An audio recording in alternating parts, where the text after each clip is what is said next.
Minasang, ohayo gozaimasu, konnichiwa, konbanwa. Kembali lagi bersama saya Duru Napis.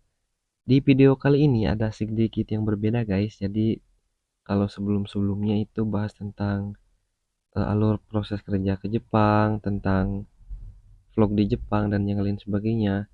Kalau untuk saat ini saya lagi ingin sedikit belajar dan ini saya nemuin sistem belajar yang insya Allah sistem belajar ini kayaknya bakal kepake sama semua orang deh gitu. Dan saya rasa nggak ada salahnya kalau misalkan sistem belajar saya ini saya share di YouTube ini guys. Oke, jadi pada kesempatan video kali ini saya ingin sedikit membahas tentang kita akan apa itu istilahnya bedah kanji JLPT semua level guys ya, dari level N5 sampai N1 dan tentunya by Durunapis. Oke, seperti itu. Mari kita langsung ke pembahasan yang pertama.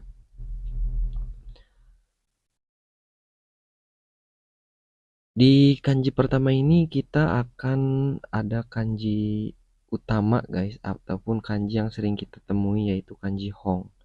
Oke. Mungkin kalau misalkan kita udah ke Jepang, ya walaupun belum ke Jepang, masih di LPK, masih di apa itu istilahnya masih belajar bahasa dasar, kemungkinan kalau melihat kanji ini itu mungkin gak tahu. Pasti ini tahu, ini mah yang artinya buku gitu kan, ataupun Hong lah gitu kan istilahnya. Hong gitu. Yep, ini bener banget guys. Ini bener banget. Ini adalah kanji Hong ya ataupun kanji buku.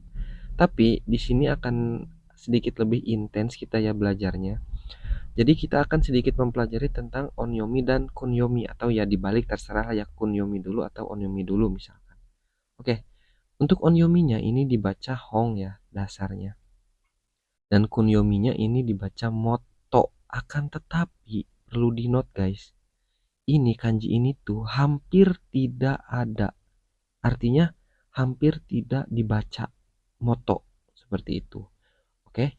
Untuk arti dasarnya itu sendiri, dia itu artinya buku ya. Hong itu buku, asal dasar atau utama ataupun yang utama seperti itu minasang.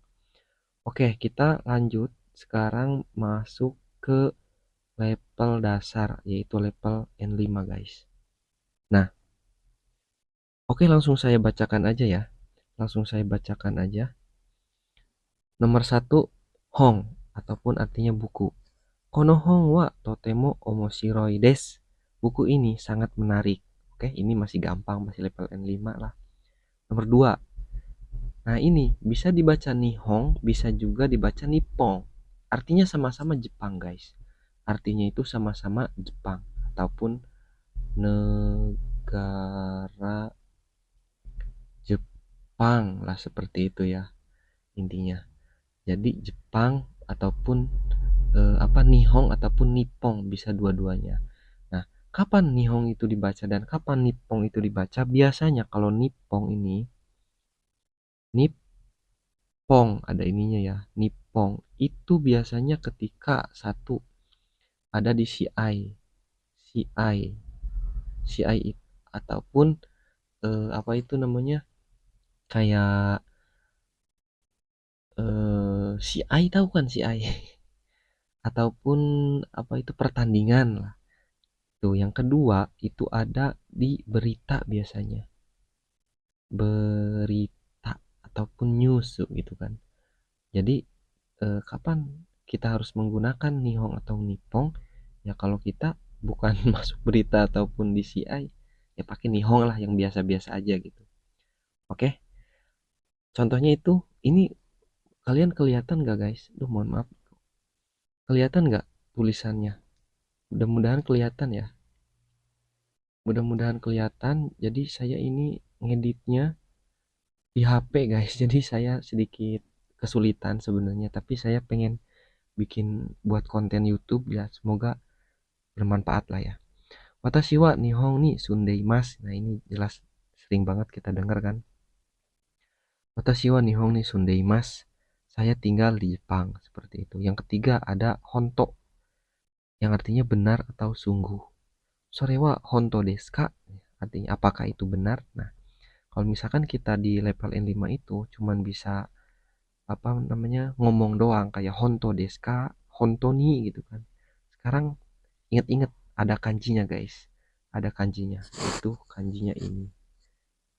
Oke. Oh, belum lanjut. Oke, ganti pakai warna merah ini ya. Kanjinya ya. Honto. Diinget-inget guys. Kita belajar bareng. Oke. Dan yang keempat itu ada honjitsu. Nah, honjitsu ini dia itu sama dengan kyo, sama dengan kyo. Bedanya honjitsu itu dia tuh lebih sopan gitu ataupun lebih umum lah. Kalau kyo ya biasa aja gitu. Contohnya honjitsu wa gokyoryoku itadaki arigatou gozaimasu misalkan. Nah, ini gokyoryoku itadaki ini bentuk apa itu istilahnya, bentuk lebih aneh. Bentuk lebih aneh daripada kata apa coba? Dari kata otsu kare sama des. Kalau misalkan kalian mau terlihat lebih ribet, saya nggak bilang lebih gagah ya, tapi kalau kalian mau terlihat lebih ribet, silakan pakai honjitsu wa gokyoryoku itadaki arigatou gozaimashita misalkan, dan yang lain sebagainya. Seperti itu guys. Oke, udah 4 kanji nih kita belajar. Selanjutnya kita akan masuk ke level N4 guys. Nah, di level N4 ini itu ada Hongya. Hongya itu artinya toko buku. Nah, boleh kalian lihat guys, saya tulis pakai ini ya. Ini kanji ini yang ini nih yang mirip-mirip kayak Shitsukol menurut saya. Nah, kanji ini dia itu sebelumnya kata benda diikuti kanji ini ya, diikuti kanji ini guys. Dia itu berarti bisa diartikan kayak toko lah gitu. Toko kayak Hongya, toko buku. Kalau misalkan Hana terus diikuti kanji ini misalkan itu jadinya toko apa? Toko bunga dan yang lain sebagainya. Seperti itu, guys. Oke. Contohnya Eki no Chikaku ni Hongya ga arimasu. Di dekat stasiun ada toko buku misalkan. Seperti itu. Nomor 6. Hongki. Nah, ini kanji Hong sama Ki. Hongki artinya itu serius ataupun sungguh-sungguh, guys. Karewa Hongki de Nihongo o benkyou shiteimasu. Dia sedang serius mempelajari bahasa Jepang. Nah, ini mah watashi tachi ya, guys. Yang ini mah watashi tachi ya. Kita tandain watashi tachi sedang Hongki belajar bahasa Jepang. Oke, nomor 7 itu ada Kihong. Nah, ini sering banget kita dengar entah itu di apa namanya? Di video-video apa podcast, video-video bahasa Jepang. Pokoknya saya sering denger banget Hongki. Kok Hongki sih? Kihong. Dasar ataupun pondasi. Contohnya nomor 7 ini ya. Contohnya itu Korewa Kihong no ruru desu yo. Chanto oboete kudasai ne. Apa ini? Ini adalah aturan dari dasar loh gitu. Ataupun aturan apa namanya? Aturan utama lah kayak gitu. Jadi tolong ingat dengan baik seperti itu. Cantok. Nah, ini ya. Cantok dengan baik. Ini nih. Malah saya hapus lagi.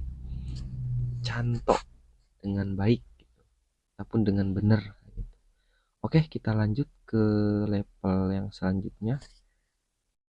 Ke level N3 guys. Nah, ini kita lebih agak spesifik ataupun agak perlu apa ya istilahnya, perlu waktu buat memahami ini.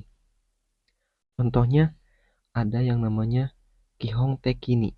Nah, Kihong Tekini Hongnya ini guys, itu masih tetap apa ya? Masih ada pada dasar, arti dasar. Oke? Hongnya ini masih ada di sini. Masih ada di arti dasar atau umum. Nah, secara arti Keseluruhan Ki Hong Teki ini itu ataupun Ki Hong Teki itu pada dasarnya, pada umumnya gitu, mula-mulanya gitulah, ataupun yang mana dia itu sebuah dasar dari sesuatu seperti itu.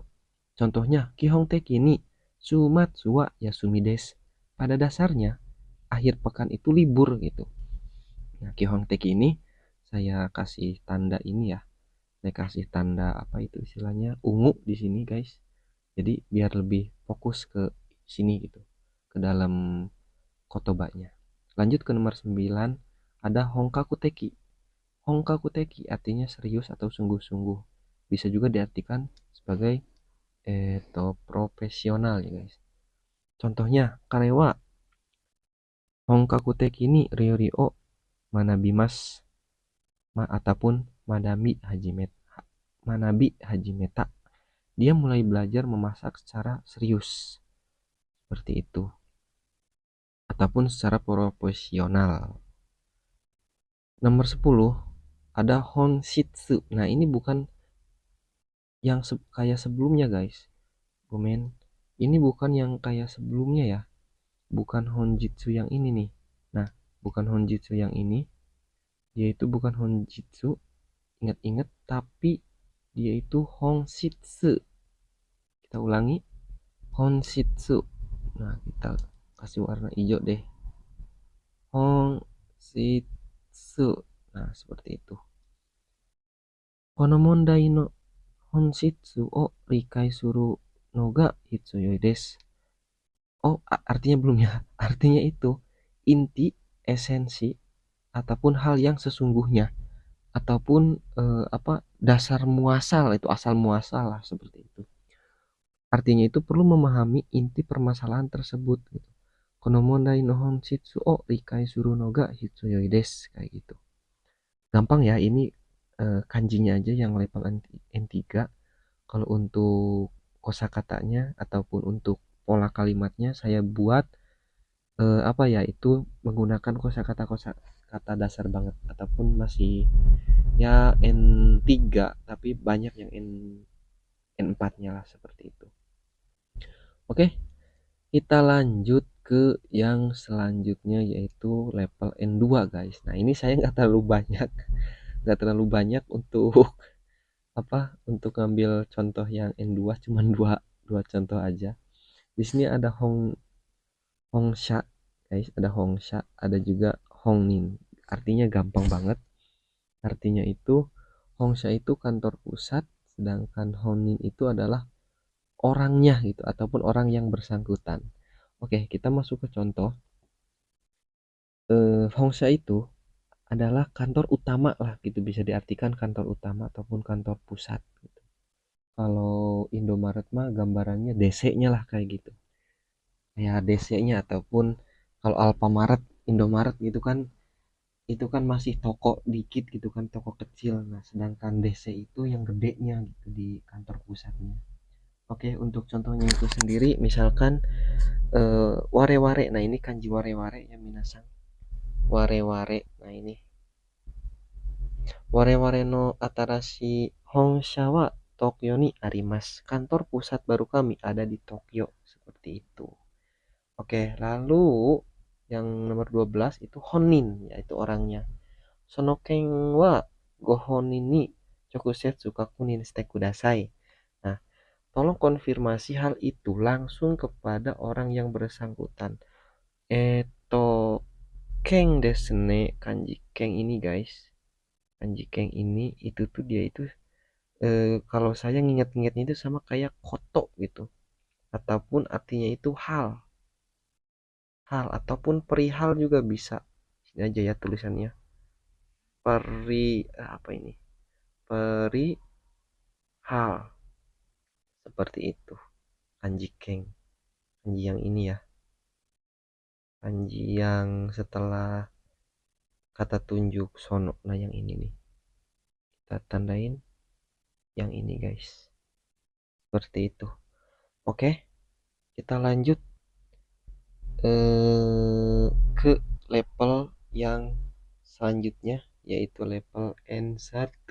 Nah, di sini level N1 ini Jujur saya juga memang belum nyampe ke sini, tapi sedikit demi sedikit nyambung gitu karena kanjinya masih kanji dari kanji Hong.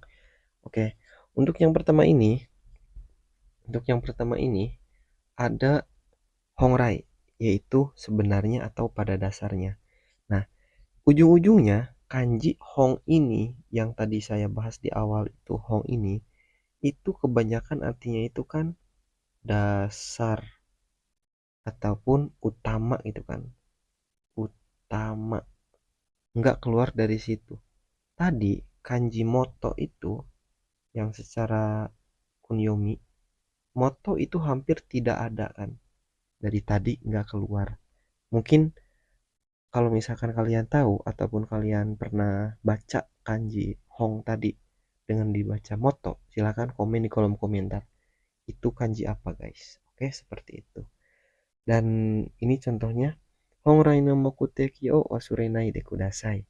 Tolong jangan lupa tujuan yang sebenarnya. Jadi kita itu kan punya tujuan gitu. Sebenarnya kita tuh tujuan tuh A gitu. Nah, kadang-kadang kalau misalkan udah termakan waktu, termakan suasana itu kan biasanya lupa. Nah, Hongrai ini maksudnya dasar ataupun yang seperti itulah. Yang sebenarnya diartikan sebenarnya tuh yang umumnya atau bukan umum maksudnya gini. Yang tujuan kita yang asli lah gitu. Yang sebenarnya tuh apa sih gitu. Contoh kita kerja ke Jepang. Tujuan kita ke Jepang kan kayak pengen nabung, pengen apa. Nah, kalau udah di Jepang ya jangan lupa nabung gitu loh maksudnya. Contohnya itu ya. Oke, kita lanjut ke nomor 14 ada Honno. Itu insting ataupun naluri. Nah, dobutsu wa honno de kodo suru. Artinya hewan bertindak berdasarkan insting. Dobutsu itu hewan, Honno itu apa namanya insting ataupun naluri. Kodo, nah ini kodo suru. Kodo itu artinya adalah tindakan ataupun bertindak seperti itu. Oke guys, kita lanjut ke yang terakhir itu ada Hongkaku. Oke, Hongkaku itu artinya secara penuh, serius atau secara sungguh-sungguh gitu. Powerful. Nah, di sini saya artikan itu powerful. Saya artikan secara powerful. Contohnya Rainen Kara Hongkaku Tekini Kenkyu Hajimeru misalkan. Mulai tahun depan penelitian akan dimulai secara serius. Kenkyu itu penelitian ya. Kenkyusha itu kan peneliti ya. Itu Kenkyusha itu apa namanya kotobanya itu kotoba N5 guys. Kenkyusha itu. Cuman kanjinya aja yang jarang ditemuin gitu. Bukan jarang sih, kayak nggak terlalu inget gitu. Padahal Kenkyusha itu ada di bab berapa gitu ya, bab 7 bab 8 buku Minano Nihongo 1 di LPK. Kalau yang belajarnya benar pasti inget. Oke, seperti itu Minasang, untuk video kali ini sekian dulu. Jadi kita udah bahas dari satu kanji ya, dari satu kanji yaitu kanji kanji Hong kita jadikan 15 kanji. Wow, omoshiroi ne. Oke, minasang kalau misalkan kalian merasa bermanfaat ataupun merasa apa istilahnya? Bagus gitu ataupun ya sedikit memberi informasi buat teman-teman semuanya, silakan di komen di kolom komentar. Kalau misalkan kalian mau, mungkin saya bisa lanjut videonya ataupun akan cari-cari kanji lain. Tapi kalau misalkan nggak menarik ya udahlah, daripada saya capek-capek ngedit mending udah dulu aja gitu. Ini cuman coba-coba, mudah-mudahan kalau misalkan terbantu silahkan untuk di like, komen, dan subscribe, dan jangan lupa untuk komen di kolom komentar guys bagaimana insho ataupun apa itu istilahnya kesan kalian terhadap video ini. Ja, minasang,最後まで見てくれてありがとうございました。お疲れ様でした。バイバイ。